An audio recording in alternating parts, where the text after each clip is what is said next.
Hola, un saludo para todos. Hoy vamos a continuar con el episodio número 4 del Catecismo de la Iglesia Católica. Y hoy vamos a empezar con un tema que se llama ¿Cómo hablar de Dios? ¿Cómo hablar de Dios? Ya veníamos hablando sobre cómo el hombre tiene la necesidad de Dios y cómo Dios siempre está presente en todas las cosas, en toda la naturaleza y siempre está ahí. La Iglesia nos dice que nosotros debemos de hablar de Dios, que la Iglesia habla de Dios con todos los hombres y para todos los hombres. Y por eso la Iglesia habla de Dios con otras religiones, con la ciencia y con otras personas.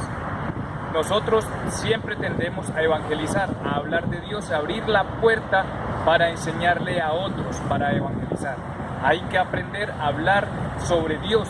Es importante, ahí no lo ve en el numeral número 39. Vamos a ver qué dice el numeral número 39.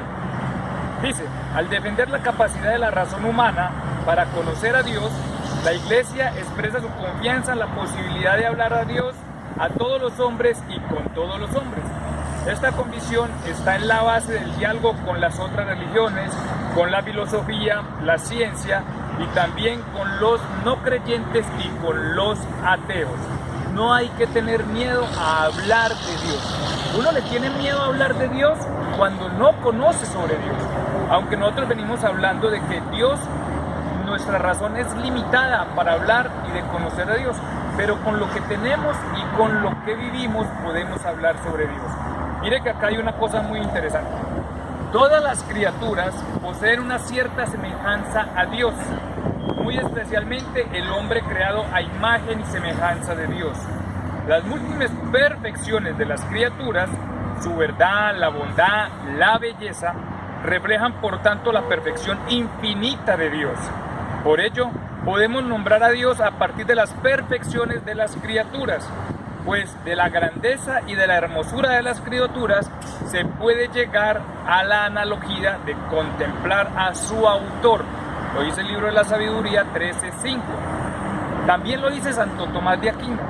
Santo Tomás de Aquino, en una de las 5 vías para entender que Dios existe, habla de la perfección. Él habla que siempre hay un grado de perfección máximo para yo poder tomar una validación de lo que es o lo que no es perfecto. Y se va acomodando o se aferra a lo que dice Aristóteles, de que la belleza y la bondad tienen que ir siempre pegados de la grandeza de la perfección, y esa gran perfección indica que hay algo más grande. Aristóteles dice que ¿cómo yo puedo medir el calor si no conozco el fuego? Yo cómo sé qué tan caliente estoy, porque conozco la llama, conozco el fuego. Entonces si me acerco a la llama sé que tengo mucho calor, si me alejo de la llama sé que está haciendo frío, y puedo llegar a esa conclusión.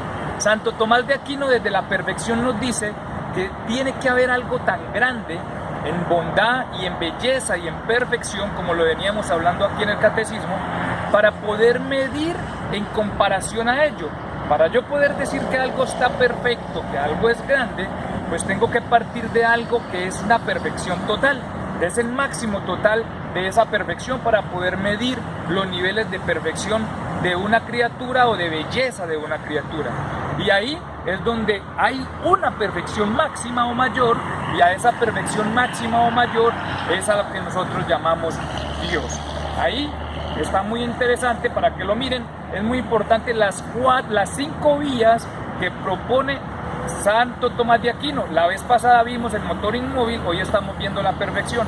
Los llevo para que vayan y busquen en la Suma Teológica o busquen a Santo Tomás de Aquino y busquen las 5 vías de Santo Tomás de Aquino para demostrar que Dios existe. Es muy importante, esa es la tarea. Ojo pues, que también tenemos tarea. También aquí en el numeral número 42 nos dice lo siguiente: Dios trasciende toda criatura, es lo más grande que existe. Es preciso pues purificar sin cesar nuestro lenguaje de todo lo que tiene delimitado de expresión por medio de imágenes de imperfecto, para no confundir a Dios. Es por esto que Dios está encima de todo nombre y más allá de todo entendimiento, del invisible y fuera de todo alcance. Con nuestras representaciones humanas no podemos entender a Dios, porque Dios no es humano. Nuestras palabras humanas quedan siempre más acá del misterio de Dios. Acá hay una cosa muy importante, no podemos olvidar que nosotros tenemos limitación para conocer a Dios. Y les voy a hacer un ejemplo. Uno es el tiempo en el que vivimos. Dios es infinitamente, no tiene principio ni fin, y habíamos hablado de ello. Pero vamos a hacer esta analogía. Los humanos podemos vivir hasta 80 o algunos viven 100 años. Las moscas viven 28 días aproximadamente el macho. ¿Qué podría decir una mosca que vive 28 días de nuestra vida de 89 o 90 años? Solo compartió un pequeño espacio, un pequeño momento. De esta forma podemos entender el numeral 43, que dice así: al hablar así de Dios, nuestro lenguaje se expresa ciertamente de modo humano, pero capta realmente a Dios mismo, sin poder, no obstante, expresarlo en su infinita simplicidad. Es preciso recordar en efecto que entre el Creador y la criatura no se puede señalar una semejanza tal que la desemejanza entre ellos no sea mayor todavía. Podemos entender entonces que nosotros, en nuestro lenguaje humano, cometemos el error de creer que Dios es humano, que Dios vive como vivimos nosotros, que Dios tiene limitaciones como las tenemos nosotros, y es muy difícil lograr creer que Dios es también mortal como nosotros. Tenemos que entender que son dos dimensiones muy fuertes de tiempo. Así como hablaba yo ahora de una mosca de 28 días, nosotros 89 años, estamos hablando de una eternidad y nosotros máximo 9 años. No alcanzamos a dimensionar el espacio-tiempo en el que Dios vive o en el que Dios está manifestando. Por lo tanto, solo podemos entender a Dios desde su creación y desde su perfección. No podemos creer que Dios es humano. Ojo con ese error. Creemos que Dios es humano y que Dios se porta y piensa como nosotros. No es así. Es un ejemplo grande como tener a alguien que solo ha estado en su casa y entonces él cree que el resto del mundo no existe y no conoce tan gran belleza. A veces el tiempo no nos alcanza para conocer su grandeza, pero su simplicidad en las cosas que vemos sí. Vamos a entender entonces una cosa interesante. Ya empezamos el capítulo segundo. En el capítulo segundo nos dice Dios al encuentro del hombre. Dios siempre está al encuentro del hombre. Miren una cosa interesante. Mediante la razón natural, el hombre puede conocer a Dios con certeza a partir de sus obras, a partir de lo que hemos hablado ahora, de lo que Él ha creado, de su creación, del motor inmóvil, de lo que vemos, de lo que sentimos, de la maravilla, de la perfección. Nosotros podemos entender a Dios desde esa obra que Él ha creado, incluyéndonos a nosotros en la belleza del ser humano, como habíamos hablado en el episodio anterior. Pero existe otro orden de conocimiento que el hombre no puede de ningún modo alcanzar por sus propios medios o por sus propias fuerzas. Y ahí es donde empezamos a hablar de algo bien interesante, que Dios va al encuentro del hombre a través de lo que se llama la revelación. Dios crea la revelación divina, dice aquí. Por una decisión enteramente libre, Dios se revela y se da al hombre. Le ha revelado su misterio, su designio benevolente que estableció desde la eternidad en Cristo en favor de todos los hombres. Revela plenamente su designio enviando a su Hijo amado, nuestro Señor Jesucristo, y al Espíritu Santo. Dios tiene un plan perfecto, tiene un plan divino, y nosotros podemos conocer a Dios desde la creación, desde lo que nosotros podemos ver, desde la belleza, desde lo hermoso, pero hay algo que solo lo podemos hacer a través de Él, que es a través de la revelación. Y Dios ha revelado que existe desde una gran revelación gigante que nosotros como católicos tenemos, y es la revelación del Verbo hecho carne. Dios se hace presente, se revela al hombre a través de su Hijo Jesucristo y a través del Espíritu Santo. Eso lo encontramos ahí en el numeral 50, listo. Acá empezamos entonces el artículo 1, que es interesante, y es la revelación de Dios. Dios revela su designio amoroso. Vamos a ver qué dice en el 51. Dispuso Dios en su bondad y sabiduría revelarse a sí mismo y dar a conocer el misterio de su voluntad, mediante el cual los hombres, por medio de Cristo, Verbo encarnado, tiene acceso al Padre en el Espíritu Santo y se hace partícipe de una naturaleza divina. A través de esa revelación de Cristo, nosotros podemos llegar a la naturaleza divina a través del Espíritu Santo, que cuando el Espíritu Santo lo recibimos, nos hacemos hijos de Dios adoptivos y nos permite tener una naturaleza divina. Acá hay una cosa interesante. Un error gigante es decir que todos somos hijos de Dios. Todos no somos hijos de Dios. Todos somos creados por Dios. Pero nos hacemos hijos de Dios en el momento que por su revelación divina, a través del Espíritu Santo, nosotros somos adoptados y adoptamos esa naturaleza divina, porque el Espíritu Santo habita en nosotros.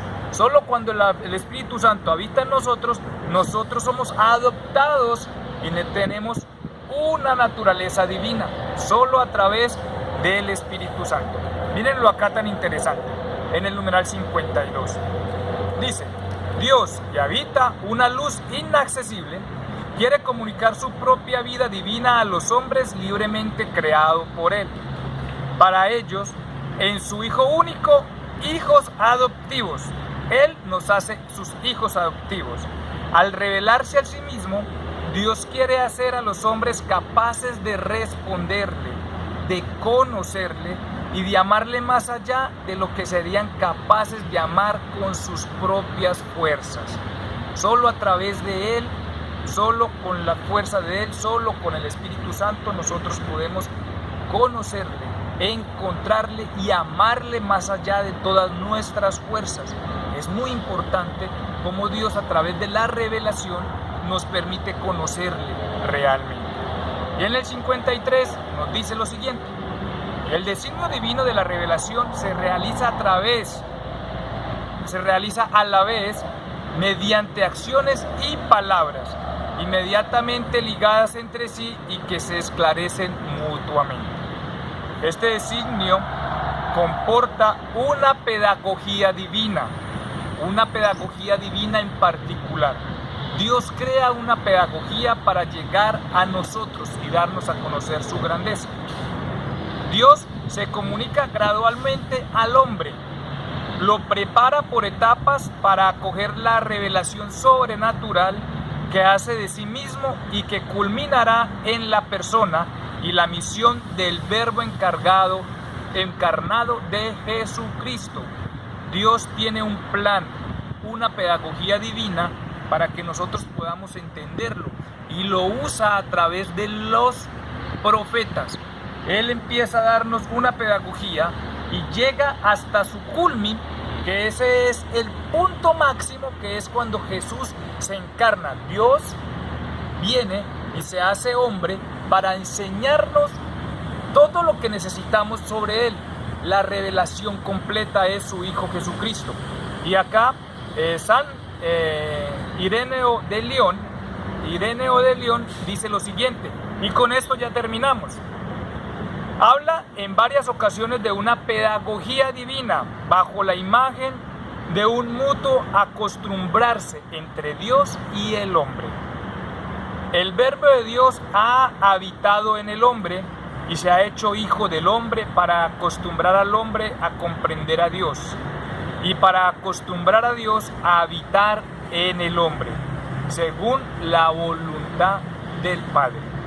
Dios tiene una pedagogía divina que viene enseñándonos a través del tiempo para que el hombre pueda conocer a ese ser maravilloso, sobrenatural, incomprensible, sobre el que nosotros creemos. Y a través del Verbo encarnado, a través de Jesucristo, trae a plenitud toda su gran revelación. Dios se revela a nosotros a través de Jesucristo, a través de todos los profetas, y nos da una pedagogía, nos está enseñando, nos lo está revelando para poder que nosotros lo podamos conocer y podamos amarlo eternamente. Hasta aquí vamos a dejar el catecismo, ya después vamos a seguir en las etapas de la revelación, pero espero que estén muy juiciosos, muy contentos y que estemos aprendiendo un poco más sobre nuestra religión. Que estén muy bien. Chao, se cuidan mucho.